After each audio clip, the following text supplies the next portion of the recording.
everyone, welcome to my YouTube channel. I am Neeraj Pan. Today I will talk you about environment and environment day. दोस्तों आज की video कुछ खास होने वाली है। आज मैं थोड़ा नेचर की ओर गया हुआ हूँ। आप लोग देख पा रहे होंगे, मैं थोड़ा पेड़ आसपास मेरे दिखाई दे रहे होंगे। तो आज की वीडियो कुछ खास होने वाली है दोस्तों। आज की वीडियो में हम पर्यावरण के बारे में बात करते हैं और विश्व पर्यावरण दिवस के बारे में। और आप सभी को पता है कि जून का महीना ही पहले सप्ताह से पर्यावरण को समर्पित सा महसूस होता है। 1972 से संयुक्त राष्ट्र संघ जो है उसकी महासभा द्वारा ये प्रयास किया गया कि हमारे इन्वायरमेंट को बचाने के लिए हम लोग क्या प्रयास कर सकते हैं। तो 1972 से ये प्रयास किया गया और पर्यावरण दिवस मनाया जाने लगा। तो क्यों मनाया जाता है? प्रत्येक दिवस को मनाए जाने का कुछ खास रीजन्स होता है, आप सभी को पता है। तो इसी प्रकार से पर्यावरण दिवस मनाए जाने का भी एक खास रीज़न है। एक नहीं, बहुत सारे रीज़न है दोस्तों। आप लोगों को पता ही है कि हमारा इन्वायरमेंट, हमारी पृथ्वी हम लोगों के लिए कितना इम्पोर्टेंट पार्ट है और हम लोग कहाँ पर रहते हैं और क्या करते हैं। सारी जो क्रियाएं करते हैं, अन्योन्य क्रियाएं होती हैं, वो हमारे नेचर के साथ ही होती हैं। तो सबसे पहले गाइज मैं आप लोगों को इन्वायरमेंट का अर्थ बताना चाहूँगा कि इन्वायरमेंट होता क्या है या पर्यावरण क्या होता है। तो गाइज आप सभी को पता है कि पर्यावरण वही क्षेत्र होता है जहाँ हम रहते हैं, हमको प्रभावित होते हैं उससे हम सभी। तो पर्यावरण मनुष्य जीवन का वह क्षेत्र है, वह आवरण है जिससे मनुष्य प्रभावित होता है, प्रत्यक्ष या अप्रत्यक्ष रूप से, डायरेक्टली एंड इनडायरेक्टली रूप, दोनों रूपों से वो प्रभावित होता है। उसी को पर्यावरण कहते हैं। कभी वर्षा होती है, कभी बाढ़ आती है, कभी भूकंप आती है और कभी सुखद अनुभूति होती है। सारी चीज़ें जो है उसको नेचर में ही अवेलेबल होती हैं। आप सभी जानते हैं मानव सभ्यताओं के इतिहास के क्रम में जब से मनुष्य इस अस्तित्व में आया है पृथ्वी में, तब से वो क्या करने लगा, यहाँ पर रह करके खेती करने लगा, पशुपालन करने लगा। सारी क्रियाएं वो धीरे धीरे करता आया। तो इसी नेचर पे करता आया और इसी पर्यावरण पे करता आया। और आज हमें इस इन्वायरमेंट डे को मनाने की क्या आवश्यकता महसूस होती है? दोस्तों कुछ न कुछ परिवर्तन होंगे। हमारी प्राचीन सभ्यता कहती है कि हम लोग नेचर की पूजा किया करते थे और उसकी प्रचंडता से डरते थे। जब बाढ़ आती थी, अत्यधिक भूकंप आते थे, अत्यधिक सुनामी आती थी, अत्यधिक वर्षा होती थी, तो मनुष्य क्या करता था? मनुष्य प्राचीन काल में इसकी पूजा किया करता था तमाम देवताओं की। हालांकि उसका वैज्ञानिक पक्ष यह होता था कि पर्यावरण या नेचर काफ़ी हद तक जो है वो सुरक्षित रहता था। लेकिन आधुनिक दौर में सारी चीज़ें मनुष्य भूल गया और वैज्ञानिक प्रगति इतनी आगे पहुँच गई कि मनुष्य उस ओर कोई ध्यान नहीं दे रहा है, उन सारी चीज़ों को नकार रहा है। तो हमारी जो प्राचीन परंपरा थी कि नेचर को पूजने की, वो परंपरा कहीं ना कहीं सकारात्मक थी, पॉजिटिव थी, क्योंकि उसी की बदौलत हमारा नेचर संरक्षित रह रहा था। लेकिन आज हमारा नेचर जो है काफ़ी हद तक संरक्षित नहीं रह रहा है। इसीलिए संयुक्त राष्ट्र संघ जैसी जो एजेंसियां हैं वो कहती हैं कि इन्वायरमेंट डे मनाया जाए और तमाम प्रयास किए जाएं ताकि नेचर बच सके। क्योंकि यह जो है किसी गाँव की समस्या नहीं है, बल्कि ये सब विश्वव्यापी समस्या है। जो नेचर प्रदूषित हो रहा है वो बड़े बड़े देशों की समस्या भी बनकर सामने आ रहा है। तो गाइस सबसे पहले आप लोगों ने जाना कि नेचर क्या होता है। आप जानते हैं हमारे नेचर में असंतुलन क्यों उत्पन्न हो रहा है, पर्यावरण प्रदूषण क्यों हो रहा है। पर्यावरण प्रदूषण क्या है दोस्तों? पर्यावरण प्रदूषण यानी कि पॉल्यूशन कुछ नहीं है दोस्तों। हमारे जो नेचर में आने वाले जो अवांछनीय परिवर्तन है वही है जो हमारी जो पर्यावरण की शुद्धता है उसमें ह्रास उत्पन्न कर रहा है, डाउनफॉल उत्पन्न कर रहा है। वो सारी गतिविधियाँ हमारी प्रदूषण के अंतर्गत आती है। प्रदूषण भी बहुत प्रकार से हो रहा है, ये नहीं कि एक प्रकार से हो रहा है। आधुनिक समय की बात करें तो आधुनिक समय में इसके विविध स्वरूप देखने को मिलते हैं। आप सबसे पहले जानते हैं जल प्रदूषण। जल प्रदूषण क्या होता है? आप सभी को पता है कि जल हमारे जीवन का महत्वपूर्ण अंग है। पीने से लेकर घरेलू रोजमर्रा के दैनिक उपयोगों को हम जल द्वारा ही प्राप्त करते हैं। जल का उपयोग हालांकि हमारे जीवन के विविध क्षेत्रों में होता है। लेकिन एक शुद्ध जल कहाँ है? शुद्ध जल क्या है? शुद्ध जल वही है जो हमको स्वास्थ्यवर्धक हो और पेयजल के रूप में हम उपयोग करें। लेकिन जो आज हम उपयोग कर रहे हैं वो पेयजल के रूप में उपयोग करने योग्य नहीं रह गया है। इसके पीछे भी बहुत सारे रीज़न हैं, क्योंकि जल की गुणवत्ता में निरंतर ह्रास हो रहा है। चाहे वो कारखानों की नालियों से निकलने वाला अपशिष्ट पदार्थ हो, घरों से निकलने वाला दूषित मल इत्यादि का जो जल हो वो नदियों में जा रहा है और जिससे नदियाँ क्या हो रही हैं? दूषित हो रही हैं। या यूँ कहें कि हमारी नदियाँ एक प्रकार से पूर्ण रूप से दूषित हो रही हैं।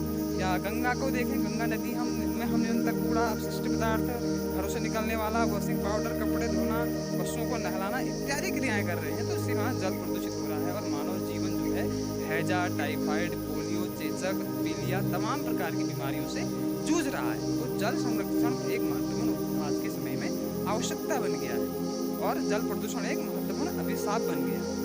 उसके बाद देखते हैं वायु प्रदूषण। तो वायु प्रदूषण क्या होता है? वायु प्रदूषण आपने देखा है हमारे दैनिक जीवन में अनेक वाहन प्रचलन में है, तो उनसे से निकलने वाला धुआं है जो वायुमंडल को एक प्रकार से क्या कर रहा है, दूषित कर दे रहा है। आप सभी को विदित है कि वायुमंडल में पाई जाने वाली ऑक्सीजन हमारी प्राणवायु है, हम सबको उसकी आवश्यकता है, उसके बिना हम जीवन यापन नहीं कर सकते, क्योंकि श्वास हमारे जीवन का एक महत्वपूर्ण पार्ट है। लेकिन अत्यधिक वाहनों की आवाजाही हो, कारखानों से निकलने वाला धुआं हो, प्लास्टिक का दहन हो या कार्बन का उत्सर्जन हो, क्योंकि बड़े बड़े डेवलप्ड कंट्री जो है वो कार्बन का बहुतायत मात्रा में उत्सर्जन कर रहे हैं, इस कारण से वायु प्रदूषण में काफ़ी इजाफा हो रहा है। उसके बाद देखते हैं अगला जो प्रदूषण है वो है ध्वनि प्रदूषण। ध्वनि प्रदूषण क्या होता है, अत्यधिक इलेक्ट्रिक जो हम हमारे डीजे साउंड वगैरह होते हैं, इनको प्ले करने से भी क्या होता है, हमारे जो सुनने की क्षमता है उसमें ह्रास होता है। अधिकांश लोग बहरे हो रहे हैं, अधिकांश लोगों को मनोविकृतियाँ हो रही हैं। तो ये सारी चीज़ें क्या है, साइकोलॉजिकल फैक्ट हो रहे हैं उत्पन्न। तो ये सारी चीज़ें क्या हो रही है, ध्वनि प्रदूषण के कारण उत्पन्न हो रही है। अगला देखें, अगला जो पॉल्यूशन है वो है मृदा प्रदूषण। मृदा प्रदूषण क्या है, हम कृषि करते हैं, कृषि कार्य में पहले क्या होता था, जैविक कृषि होती थी, किसी प्रकार के केमिकल्स का यूज़ नहीं होता था। लेकिन आधुनिक समय में देखें तो बहुत सारे यूरिया का यूज़ हो रहा है, बहुत सारे कीटनाशक ऐसे हैं जिनका हम यूज़ करते रहे हैं। बहुत है मात्रा में किसान गोबर की खाद का यूज़ नहीं कर रहे हैं और अधिकांश क्या कर रहे हैं, वो केमिकल्स पर डिपेंड हो गए हैं। भारत में जब हरित यानी कि ग्रीन रिवोल्यूशन आता है, हरित क्रांति आती है 1960 के दशक में, तो वहाँ से क्या होता है कि हमारे कृषि में बहुतायत मात्रा में रासायनिक खादों का प्रयोग शुरू होता है। इससे पहले भारतीय इतिहास में जो है केवल जैविक कृषि होती है। लेकिन क्या होता है कि धीरे धीरे करके यहाँ पर 1960 के दशक के बाद भारत में क्या होता है कि ग्रीन रिवोल्यूशन आता है और धीरे धीरे करके रासायनिक खाद आ जाती है और फिर नए नए यांत्रिक आविष्कार होते हैं और कृषि के उत्पादन में बहुतायत मात्रा में वृद्धि होती है। लेकिन इसके पॉजिटिव परिणाम तो कुछ दिखते हैं, गेहूँ चावल इत्यादि जो फसलें हैं उनमें इजाफा हो जाता है। लेकिन साथ ही साथ आधुनिक समय में इसके प्रभाव को देखें तो इसके प्रभाव निगेटिव ज़्यादा दिख रहे हैं, क्योंकि जो खाद्यान्न फसलें उत्पादित हो रही हैं उससे मिलने वाला पोषण जो है उसकी मात्रा डाउन हो चुकी है। यहाँ तक कि हम ये भी कह सकते हैं कि इसके नकारात्मक प्रभाव हमारे अन्य प्रदूषणों को भी जन्म दे रहे हैं। कीटनाशकों के उपयोग से वायु प्रदूषण उत्पन्न हो रहा है और जो रासायनिक केमिकल्स हैं वो बरसात के सीजन में बह करके अपरदन के रूप में नदियों नालों में इकट्ठा हो रहे हैं, जिससे क्या हो रहा है कि हमारे जल प्रदूषण में भी इजाफा हो रहा है और मानव जीवन जो है एक प्रकार से दुर्भर हो रहा है। तो ये बहुत सारे प्रदूषण हैं जो हमारे वायुमंडल, हमारे जलमंडल, स्थलमंडल तीनों को प्रभावित कर रहे हैं। तो यही मुख्य प्रदूषण है। वैसे हालांकि बहुत सारे प्रदूषण के रूप नए विविधीकरण उत्पन्न हो रहा है आज के टाइम में। आणविक प्रदूषण है, रेडियोधर्मी प्रदूषण है जो अस्त्र शस्त्रों से उत्पन्न हो रहा है, क्योंकि विभिन्न देश आज के दौर में क्या कर रहे हैं कि अस्त्र शस्त्रों के होड़ में है। और सबसे ज्यादा उभर कर सामने आ रहा है ग्रीन हाउस इफेक्ट, यानी कि हरित ग्रह प्रभाव जिसको कह रहे हैं। इसके अंतर्गत क्या हो रहा है, आपने देखा होगा कि हम लोग क्या करते हैं, कृषि कार्य करते हैं तो पॉली हाउस का यूज़ करते हैं। पॉली हाउस का यूज़ क्यों करते हैं, क्योंकि उसमें किसी भी फसल को किसी भी मौसम में उगाया जा सकता है। जैसे माना गर्मियों के सीजन में या जाड़ों के सीजन में कोई फसल नहीं होती है तो उसको गर्मियों के सीजन वाली फसल को जाड़ों के सीजन में भी उत्पादित किया जा रहा है। तो यही हमारे नेचर के साथ भी हो रहा है। तो सूर्य से निकलने वाली किरणें हैं या सूर्य से आने वाली किरणें हैं वो पृथ्वी पर आ तो जा रही हैं लेकिन वापस नहीं जा पा रही। ऐसा ही पॉली हाउस में भी होता है। आपने देखा होगा कि पॉली हाउस में तापमान बढ़ जाता है। तापमान इसलिए बढ़ता है क्योंकि उसमें क्या होता है कि सूर्य से आने वाली किरणें अंदर तो प्रवेश करती हैं लेकिन वो बाहर नहीं जा पाती, यानी कि उनका परावर्तन नहीं हो पाता है। तो उसी प्रकार से सूर्य से निकलने वाली किरणें पृथ्वी पर आ तो रही हैं लेकिन पृथ्वी से बाहर नहीं जा पा रही, जिससे क्या हो रहा है कि ग्रीन हाउस प्रभाव उत्पन्न हो रहा है, यानी कि ग्लोबल वार्मिंग बढ़ रही है। पृथ्वी का तापमान, टेम्परेचर दिनों दिन बढ़ता जा रहा है, जिसके कारण क्या है यहाँ पर कभी वर्षा नहीं हो रही है, कभी अत्यधिक वर्षा हो रही है, कभी बर्फबारी नहीं हो रही है। तो ये सारे रीजन है हमारे ग्लोबल वार्मिंग के, यानी कि ग्रीन हाउस प्रभाव के, हरित ग्रह प्रभाव। इसके कारण क्या हो रहा है, हमारे तापमान में दिनों दिन वृद्धि होती जा रही है, ग्लेशियर पिघल रहे हैं और हमारा जो जलवायु की स्थिति है वो काफ़ी चेंज आ रही है। फसलें जो है जैसे कोई फल जाड़ों के सीजन में हो रहा है तो वो गर्मियों में हो रहा है, गर्मियों का सीजन में होने वाली फसलें फिर जाड़ों में हो रही है। पुरास का फूल, उत्तराखंड की बात करें तो पुरास का फूल बरसात में खिल रहे हैं। और तो ये सारी चीज़ें जो है हमारे जलवायु परिवर्तन के कारण थी। जलवायु परिवर्तन के कारण विभिन्न देशों के वैज्ञानिक शोध में लगे हुए हैं, तो उन्होंने पाया है कि जो होने वाला शिशु है गर्भस्थ, उस पर भी इसके नकारात्मक प्रभाव पड़ रहे हैं।